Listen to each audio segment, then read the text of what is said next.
दोस्तों नमस्कार, स्वागत है एक बार फिर से आपके अपने YouTube चैनल टारगेट जॉब में। तो हमने एक आपसे प्रॉमिस करा था कि शाम को एक डिटेल वीडियो लेकर आएंगे जिसमें हम आपको बताएंगे किस प्रकार से पढ़ाई करनी है। देखिए, सबसे ऊपर लिखा है एनसीईआरटी और मानक पुस्तक। मानक पुस्तक वो होती है जो आपने यूजी में पढ़ी हो, पीजी में पढ़ी हो। जैसे मैं इतिहास की बात करूं तो मानक पुस्तक क्या है, स्पेक्ट्रम पढ़ लीजिए, बिपिन चंद्र पढ़ लीजिए, सतीश चंद्र पढ़ लीजिए, रामशरण शर्मा पढ़ लीजिए, या 6 से 12 की एनसीईआरटी पढ़ लीजिए। अगर पॉलिटी की बात करूं तो लक्ष्मीकांत पढ़ लीजिए, या 9 से 12 की आपने एनसीईआरटी पढ़ लीजिए। अगर मैं इकोनॉमिक्स की बात करूं तो रमेश सिंह की बुक आती है, वो बेसिक बुक मानी जाएगी। एनसीईआरटी बुक, मानक बुक, वो मानी जाती हैं। तो मैंने आपको चारों विषयों की बता दी है। ऐसे ही आपकी जो मानक पुस्तकें होती हैं जो यूजी पीजी में आमतौर पर चलती हैं, वो या फिर एनसीईआरटी बुक मानक पुस्तक कहलाती है। लास्ट ईयर के पेपर किसी भी प्रकाशन के 10 या 12 ईयर या 15 ईयर के लास्ट ईयर के पेपर ले लीजिए। फैक्ट बुक वो होती है जिसमें चीज़ें फैक्ट रूप में दी गई हों। जैसे मान लीजिए, अब जैसे लक्ष्मीकांत पढ़ेंगे, पढ़ तो लेंगे, आप समझ भी जाएंगे, कॉन्सेप्ट भी क्लियर हो जाएंगे, लेकिन आपको याद नहीं रहेगा उतनी चीज़ें। पेपर से पढ़ने जब पेपर पास होता है तो इतना दिमाग खराब होता है। इसलिए हमारे पास फैक्ट बुक होनी चाहिए जिससे हम रिवीजन कर सकें। रविवार को मॉक टेस्ट, ये क्या होता है, मॉक टेस्ट क्या होता है? तो मॉक टेस्ट के लिए एग्जाम कार्ड की ये किताबें उपलब्ध हैं। 100-150 रुपये में आपको लगभग 15 या 20 मॉक टेस्ट, 15 मॉक टेस्ट मिलेंगे। लास्ट ईयर पेपर भी मिल जाएंगे। तो भौतिक विज्ञान, रसायन विज्ञान, जीव विज्ञान, गणित, वाणिज्य, गृह विज्ञान, कला, समाजशास्त्र, नागरिक शास्त्र, पीजीटी में इन सब्जेक्ट की उपलब्ध है। नीचे भूगोल, शिक्षा शास्त्र और इतिहास भी दे रखा है। पीजीटी में इन सब्जेक्ट की उपलब्ध है। अगर टीजीटी की बात करूं तो टीजीटी वाणिज्य, शारीरिक शिक्षा, कला, गृह। तो मॉक टेस्ट का मतलब होता है रविवार को एक मॉक टेस्ट आपको लगाना है। तो मार्केट में एग्जाम कार्ड अग्रवाल की ये बुक उपलब्ध है। आप ऑफलाइन भी ले सकते हैं, ऑनलाइन का लिंक भी मैं आपको उपलब्ध करा दूंगा। ये जो वीडियो है ये क्रम से नहीं लग पाई है। सबसे पहले इसमें आपको लास्ट ईयर के पेपर पढ़ने हैं। लास्ट ईयर के पेपर आप कोशिश करिए 3-4-5 दिन लीजिए लास्ट ईयर के पेपर के लिए। उसको लास्ट ईयर के पेपर को याद नहीं करना है, बस आपको देखना है कि क्वेश्चन किस प्रकार से आ रहे हैं, कौन से टॉपिक से कितने प्रश्न आ रहे हैं। अगर हो सके तो लिख लीजिए, थोड़ा बहुत लिख लीजिए कि किस क्वेश्चन से, किस टॉपिक से कितने क्वेश्चन आ रहे हैं, और जिससे आपको एक बेसिक आइडिया हो जाए। 5 दिन आपको कुछ नहीं करना है, केवल लास्ट ईयर के पेपरों को देखना है। बस आपको एक मोटी सी किताब है, कोई सा भी प्रकाशन ले लीजिए आप, मैं उसकी कुछ नहीं कह रहा हूँ। आपको पढ़ना है लास्ट ईयर के पेपर, बस देखने हैं, याद नहीं करने।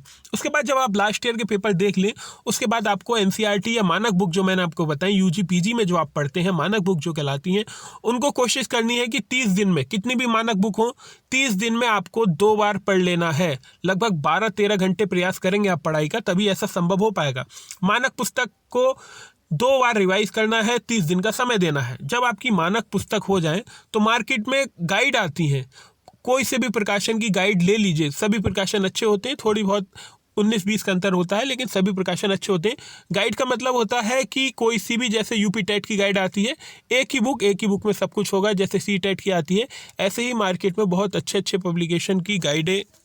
तो आपको कोई से भी पब्लिकेशन की एक गाइड बुक लेनी है अपने सब्जेक्ट की। मान लीजिए आप समाजशास्त्र के हैं तो एक गाइड बुक समाजशास्त्र की रखिए, जिसे मैं फैक्ट बुक के नाम से भी कहता हूँ। फैक्ट बुक या गाइड बुक, जिसमें आप अंत समय में सभी टॉपिक जिसमें दे रखे हो लाइन से रिवाइज करते हुए निकल जाएं। जब आपकी एनसीईआरटी बुक पढ़ी हुई होंगी, लास्ट ईयर के पेपर पढ़े हुए होंगे, तो फैक्ट बुक को आप 20 दिन में, जो मोटी सी गाइड आप लेंगे कोई से भी पब्लिकेशन की, उसको बहुत अच्छे से निपटा सकते हैं। रविवार का जो दिन होगा आपका मॉक टेस्ट होगा एग्जाम कार्ड से। जो मैंने आपको बताया, प्रैक्टिस सेट की जो बुक आती है एग्जाम कार्ड की, वो ले लीजिए। 150 रुपये की शायद वो बुक है आसपास। आप ऑफलाइन ले लीजिए, पहले देख लीजिए अदर पब्लिकेशन को, उसके बाद आप ले लीजिएगा। तो रविवार को आपको मॉक टेस्ट करना है, कहने का मतलब जिससे आपको पता चले, आइडिया आए कि मुझे आखिर मेरे कितने क्वेश्चन ठीक हो रहे हैं। क्या मैं जो टीजीटी पीजीटी की जो मेरिट है, 80% की जो मेरिट है, उसे पास कर पा रहा हूँ या नहीं कर पा रहा हूँ।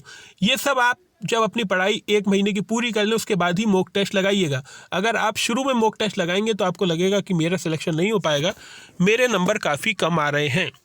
सबसे पहले फिर से एक बार बता दूं, लास्ट ईयर के पेपर आपको करने हैं 5 दिन में। उसके बाद 30 दिन में आपको मानक बुकों का पढ़ना है, जो मैंने आपको बता दी, जो आप UG PG BA BSc BCom में पढ़ते हैं, एमए एमएससी एमकॉम में पढ़ते हैं। 30 दिन में 2 बार उन्हें रिवाइज करना है। गाइड बुक जो मैंने आपको बताया, 50 गाइड बुक जो आपको 20 दिनों में पूरी करनी होगी। जब आपके लास्ट ईयर के पेपर याद होंगे, मानक बुक करी होंगी, तो फैक्ट बुक बहुत जल्दी 20 दिन में आपसे हो जाएगी। रविवार को आपको मॉक टेस्ट लगाना है, जब आप पढ़ाई का 1 महीना पार कर ले तो, और 10 से 12 घंटे आपको पढ़ाई करनी है। अंतिम के 10 दिनों में जो 10 दिन होते हैं उसमें अपनी गाइड बुक लीजिए, साथ ही साथ लास्ट ईयर के पेपर लीजिए और केवल मॉक टेस्ट लगाइए। कुछ भी ज़्यादा पढ़ाई करने की ज़रूरत नहीं है। तो अपना अभी 90 दिन का स्टडी प्लान बनाइए, 60 दिन में इसको ख़त्म कर दीजिए। ये जो चीज़ें लिखी हैं ये 60 दिन में पूरी ख़त्म हो जाएंगी। फिर टाइम बचे तो फिर एक बार इन सब चीज़ों को आधा कर दीजिए। एनसीईआरटी बुक को 15 दिन में कर दीजिए, लास्ट ईयर पेपर को 2 दिन में कर दीजिए, फैक्ट बुक को 10 दिन में कर दीजिए। जैसे जैसे टाइम बढ़ता रहे, लेकिन फिलहाल अभी आपका प्लान होना चाहिए 60 दिन में कंप्लीट करूंगा। अगर आपको टाइम मिल जाए तो फिर 90 दिन में कराइए और अगर फिर भी पेपर नहीं होता है तो उसे 120 दिन तक ले जाइए। साथ ही साथ मैंने आपको बताया पेट की तैयारी भी करते चलिए। UPSSC द्वारा बहुत सी पोस्टें आने वाली हैं, जैसे UP टेट होता है सहायक अध्यापक भर्ती के लिए, उसी प्रकार UPSSC द्वारा पेट आयोजित किया जाएगा। उसका भी पढ़ते रहिए, 1-2 घंटे उसका भी समय निकालते रहिए। बाकी जो भी अपडेट होगी वो इसी चैनल पर दे दी जाएगी। उम्मीद करते हैं वीडियो अच्छी लगी होगी। अगर वीडियो अच्छी लगी हो तो वीडियो को लाइक कर दीजिए, चैनल पर नए हैं तो चैनल को सब्सक्राइब कर दीजिए।